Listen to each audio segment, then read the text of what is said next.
In today's video, I'm going to teach you how to upload YouTube Shorts with Zapier. If you find this useful, consider subscribing and liking the video. So, let's dive right in. First, you'll want to head over to Zapier.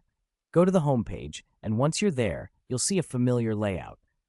If you're new to Zapier, don't worry, it's quite simple to navigate. After you are on the home page, look for the button that says Create. This is your starting point, so go ahead and click on that.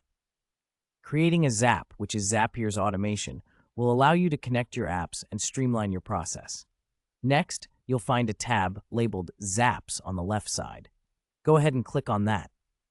This section is where all your automations will be housed, so you'll want to set up a new one for this task. Once you're in the Zap section, click on the Trigger step.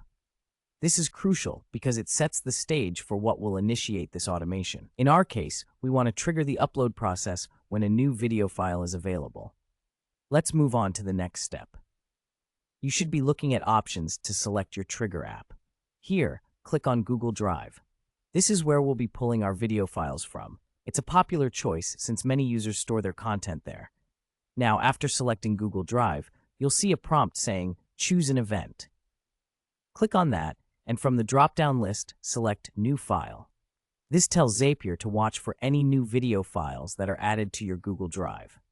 With the trigger set, we'll proceed to the action part of our automation. Click on Action Next. This is where you decide what happens once your trigger occurs. So we're going to search for YouTube in the Action apps. Once found, click on YouTube. This is the next step that allows us to upload our videos directly to YouTube once they're detected in Google Drive. Now, just like before, you need to choose an event. Click on Choose an Event and select the option that says Upload Video. It's important to ensure you're picking the right action here.